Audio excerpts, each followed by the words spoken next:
Thank you. That was wonderful. I just love so many gifts that we have in our congregation that we get to experience them like that. So thank you very much. All right.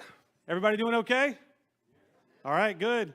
My grandfather used to take his watch off. He was a Southern Baptist preacher, and he would preach at little churches around his farm. I'm going to address that comment. And he would take his watch off and put it on the pulpit and dangle it over the side so they could see the band. And he would say, I'm putting this here not so that I know what time it is, so that you know that I know what time it is. And so anyway, that's why we got a clock on the wall. All right, we're going to dive in this morning. Generosity is godly. Do you remember we talked about that last week?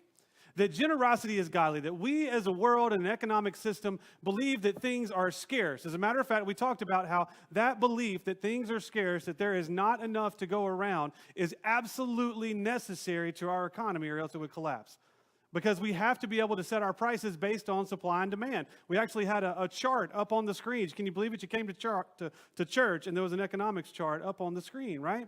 But we believe that things are scarce and we will fight for those resources. We will hoard those resources. We will do everything we can to make sure ourselves and our families and the ones that we love have those resources. But as we begin to draw that circle bigger and bigger, things begin to get dicey. Who deserves to have a share of those resources? Well, who gets to decide who gets a share of those resources? And then what are the criteria that we want those who get to decide to use to figure out who deserves and doesn't deserve? And so we go through that mindset and we have to ask ourselves, is that the kingdom of God?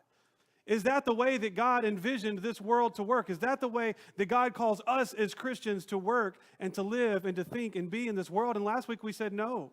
That we serve a God of generosity, a God of abundance, a God who can take something that isn't there and turn it into enough for everyone. We claim that when God created this world and told us to go forth and multiply, that we were given a promise that no matter how far we went, we would have what we would need. No matter how much we multiplied, we would have what we would need. But there's a caveat.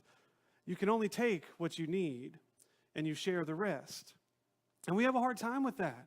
Because we like the things that we like the things that we want, and we really, really, really worry about our security and what the future is going to hold for us. And so we hoard as many of the resources as we can get as possible so that we can make sure that we and ours are taken care of. And sometimes we forget that that may affect someone else. So we asked ourselves last week, how do we live in this manner of generosity? This generosity that is so innate in how God created this world that we can stand up here and say that generosity is godly. And we have experienced generosity. You have experienced generosity from someone else, and it can change your life.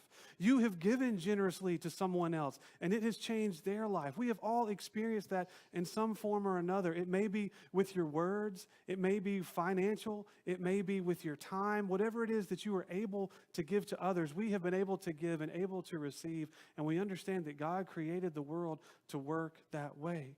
Now, we looked on last week, and we talked about how Jesus was feeding the 4,000, how Jesus fed the 5,000 and then moved on to a different day, and the disciples forgot everything that they had just learned, and now they're going to feed the 4,000. We talked about how it echoed back to the manna that rained down. How are we going to have food in the heavens? How are we going to have food in the wilderness?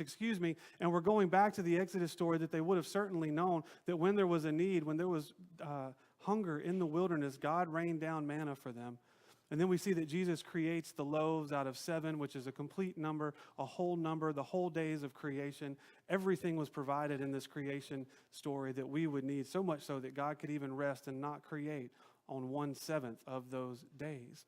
And so we had to ask ourselves, and this is where I think I landed a little bit last week in my own mind, is God's generosity haphazard? Does it only come when there's a severe need? When we see the feeding of the 4,000, we begin to think, okay, they should have planned better. They should have brought their own field. They should have packed a lunch, right?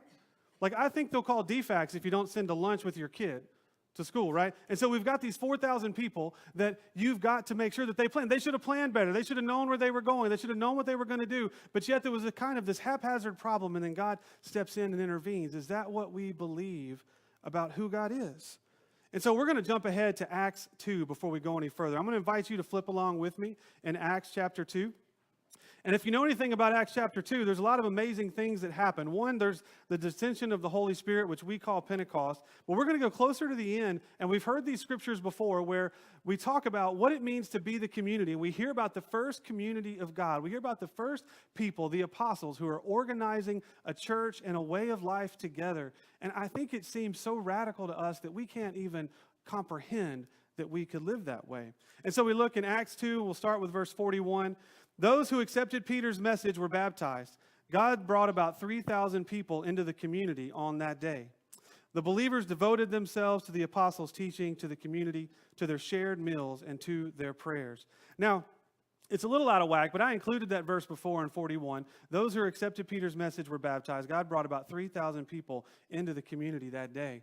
Because if they're coming into the community, they're going to have some needs. 3,000 people descended on this community of apostles, and we're not exactly sure how many people were there, apostles and their followers. So we had the feeding of the 5,000, then we had the feeding of the 4,000, and now we got 3,000 descending upon the disciples and these apostles now, as well as their community that surrounds them. You see, they are going to need simple things. They are going to need food, shelter, clothing. Perhaps they lived in the area and had those things to provide for themselves, but the community still has to talk about what it means to generously wrap their arms around a huge mob of people that are coming into their care, that are going to be a part of what's going on. And I believe that gets even more radical as we begin to read about how the disciples were living together and what that looks like for a community to adopt these 3,000 people who were coming to them. Now, you see, at this point in time, Jesus is not with them.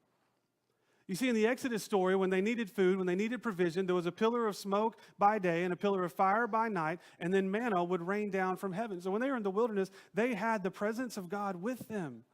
We see the disciples going and sitting with Jesus before the feeding of the 5,000 as well as the feeding of the 4,000. And they had Jesus sitting right there with them to prepare and make sure that even if they did not prepare, that Jesus and God were there to take care of what they would need. But here we are in Acts, sitting in a church like this today, where we believe that Jesus is with us, but not in the physical body, not in the same way that he was at the feeding of the 5,000 and the 4,000. And the community is having to look around and say, how do we provide for each other?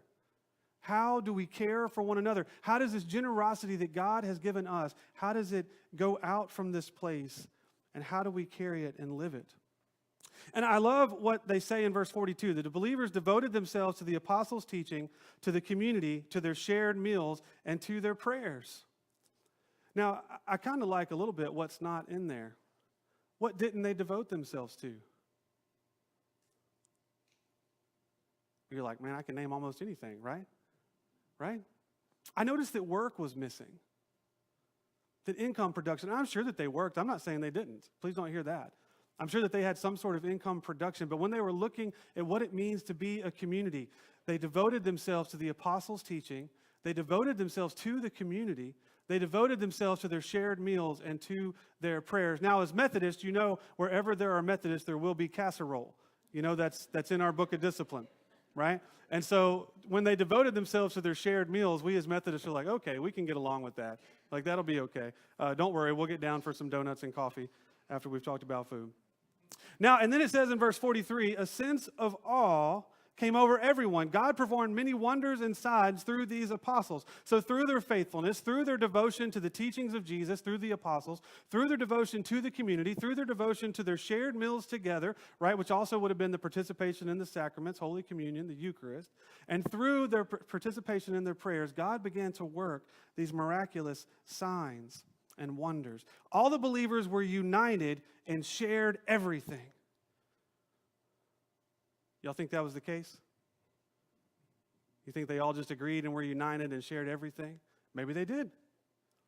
If you read a lot of times in Mark, they use some infinites that maybe we go, I don't know, right? I mean, yeah, I'm going to say I believe it because it's there, but I've never been in a group of people that were all united, right? Unless you fragment so far that it's just you in a room by yourself, right? And you're like, yes, we finally agree. But even then you don't agree, right? Even then you're like, oh, I don't know. I don't know. So we have this time where they are united and where they share everything, everything. All the believers were united and shared everything. They would sell pieces of property and possessions and distribute the proceeds to everyone who needed them. Now, I think part of these verses, we had gotten an early understanding from the church that was what they did. They sold everything and like put everything in one bank account, and they just lived off that. Was that your understanding of this part of Acts 2? Do we got any yes or no's? Maybe? And I think that just strikes us as like, I can't do that. Like, well, how does that work? You know, I love my family, but I don't really like them. I don't know how we're going to put everything in one pot and just all get along. You know, like it's hard enough with 2 people or a family, but imagine doing this with 3,000 people who just showed up, right? This would be wild. But as I was reading this past time and thinking about it, what I believe it could be saying to us is that when there was need, they were willing to share what they had, right? They shared everything. When there was need, however they defined it, however they understood it, however they decided it was valid, when there was need, they were willing to sell their possessions and sell their lands, their properties, so that they could provide for that need. I mean, that is irrational generosity. Has it ever, don't raise your hands, has it ever crossed your mind to sell your house because someone else had need? This is not to make you feel guilty. This is to say that this is irrational. That this is something that I don't even think comes up in what we would call today a normal human being's mind. Maybe that's our culture that has shaped us that way, but maybe that's just the way humanity is. To sell our property because someone else has need. To sell our possessions because someone else has need. The only way I think we come to the place of selling our possessions or property is if we've got something better in mind that we want to go for, or we're forced to the point financially that we need the income off of those items, so we sell our possessions or our property. But I'm not sure that the needs of others have factored into those a whole lot. And that, again, that's not a dig. I think that's the way that our scarcity mindset that we have as human beings manifests in the way that it is all the time. They would sell pieces of property and possessions and distribute the proceeds to everyone who needed them. Every day they met together in the temple and ate in their homes. They shared food with gladness and simplicity. Now, these folks ate a lot. Have you noticed that? They eat all the time. They're even worse than us. I don't know how, this was when they stopped being nomads, I think. Like they couldn't wander around anymore because they just needed to eat all the time, and they couldn't do that. But here's where I think that's important is, what's going on this week? What do you guys have arranged for your week this week? You got lots of food, don't you? Yeah, we got lots of food. I got pumpkin chiffon pie on my brain, right? My grandmother used to make pumpkin chiffon pie, and she taught me how to fold in eggs. I just threw them in the first time, and it didn't work, turns out. You do have to fold them in. She was right. And one time we made pumpkin chiffon pie with a real pumpkin, and it was terrible. It was terrible. It's so much better when you buy it out of the can, right? Because we didn't realize there was such a thing as carving pumpkins and then eating pumpkins. Did y'all know that? Did y'all know that was a thing? Okay, everybody else did. That's good. So our pie was terrible. Kim's pie is going to be delicious because it's coming out of a can. Okay? Now, my wife, a couple years ago, now this year, my family is going to come up and see us up here because we got the most kids. And it's just how it works now. I mean, we just go like, that's like 10 hours of driving, no way. So, but anyway, Nikki planned, it was a few years ago, when we just had 3, and we were going down to South Georgia to see my mom, and it's literally like 9 hours of driving time, not to count, Cracker Barrel stops and everything that's got to happen in between with an infant and stuff. And so after like 17 hours, we arrived. Yeah. And so we finally, it took us 2 days, we get down there. But we were going to have the food. And my wife likes to plan things. It's a joy of hers, and it's a gift of hers. And so they let her plan the Thanksgiving meal, and she was just in heaven. And so for like 2 or 3 months in advance, she was deciding, who would buy what and how much we would have and who was going to be there. And we even factored in the idiot cousins who drop in and just take food and leave. We even factored them in. So we had like Tom's pie, and we just left it out. When he came in and got it, we were like, that's fine. We accounted for that. Right? We decided who was going to buy what food based on how big it was and how close they were to the house, right? So like my brother bought the peanut oil because he was closest to my mom because that was the heaviest item to get shipped anywhere. And we had all this. We had it all laid out. We knew how much time we would need the day before Thanksgiving and the day of Thanksgiving to make sure everything was done. Do y'all cook that way? Anybody? Yeah, you do. Don't be like that. Like, we're just not going to agree with anything Stephen says today. He'll get done sooner. And so But they didn't. We would plan it all out. So you may not even go to that extreme, but what we know what we're going to have on our grocery list. You probably thought that they were going to run out of turkey, so you probably bought your turkey last week, right? Because I'm sure there's going to be a scarcity of turkeys. Yeah, right? And also, did anybody rush to the store and buy milk and bread? Nobody ever admits that, but I bet some of you did, right? So we're not going to be able to have milk and bread on Thanksgiving because y'all bought it all because there was a little bit of sleet, right? And so...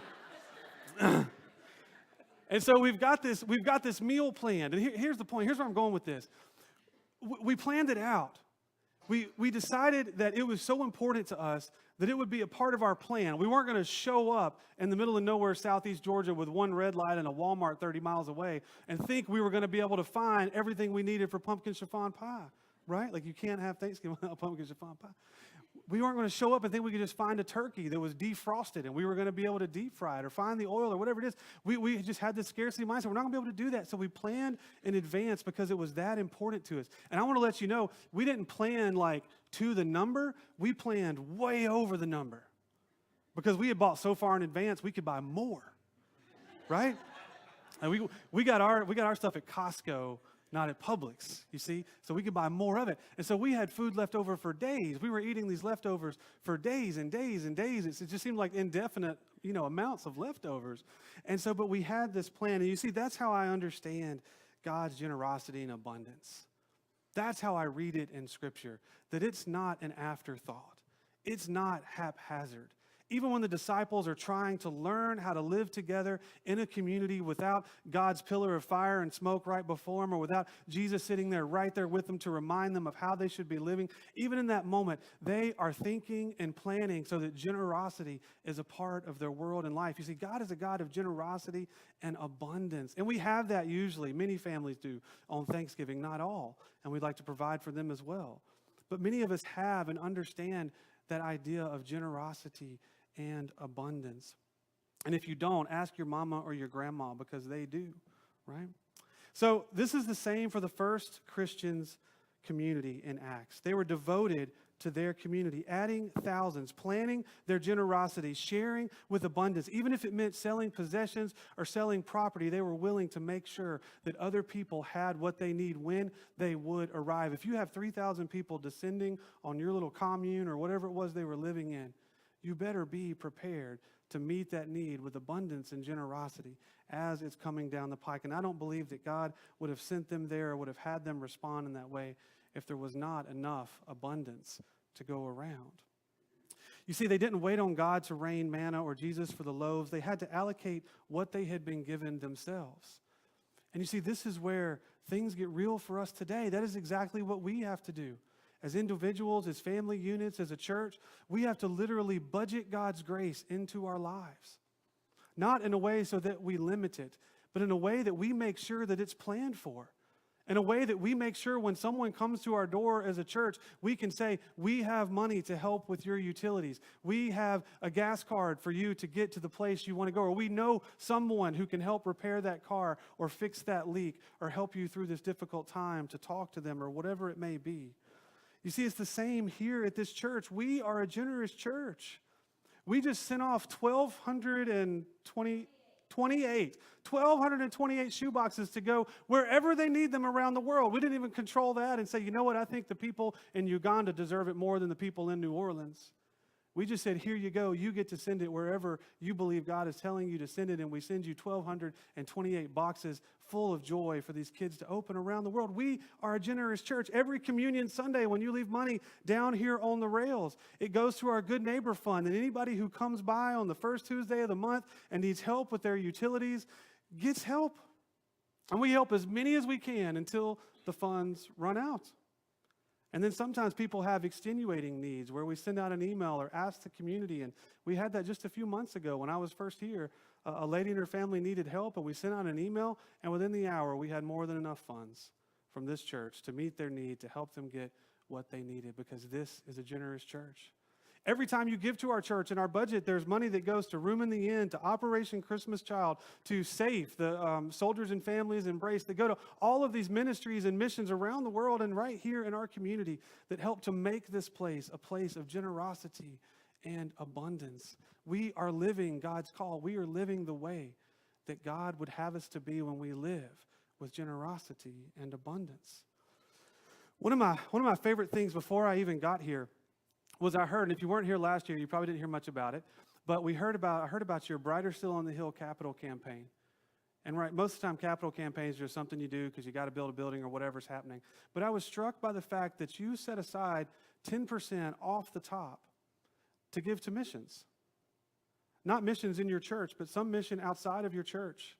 Not to build a bigger building, not to do whatever, but to give away, to be generous, to share abundance with someone else. And then another thing that I think is a form of abundance is you decided to pay down your debt with a large portion of the monies that would come in through the Brighter Still on the Hill campaign. And I want to tell you why I think that's so important. There are generations coming behind you that may not be able to sustain large buildings, and I'm not sure they're going to be able to sustain huge debt loads. And I hear of churches all the time.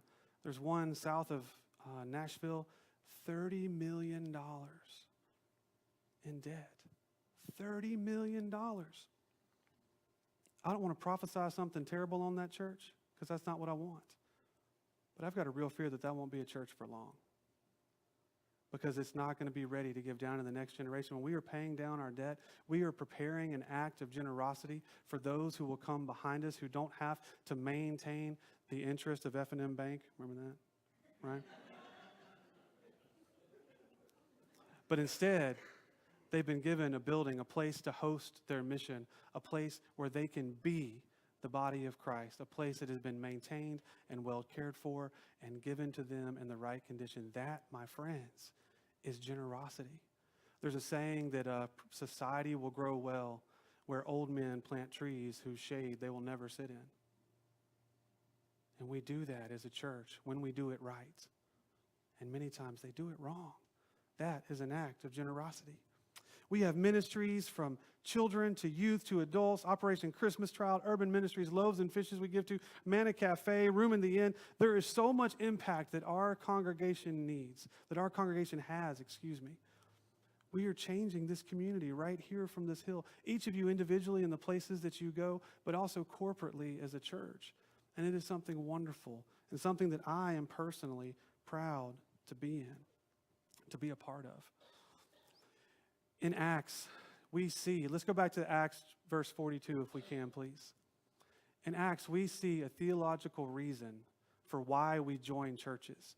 You see, church membership has slipped across the world because it's just not something we're committed to. But I want to point something out to you. The first Christian community said the believers devoted themselves to the apostles' teaching, to the community, to their shared meals, and to their prayers. There is still a call for commitment to the churches that we are part of so that we can love each other well and so that the community can love us. We make a covenant together that we will love each other, that we will teach each other as well as our children, that we will share meals together, that we will pray together, and that we will be committed to one another all of the times.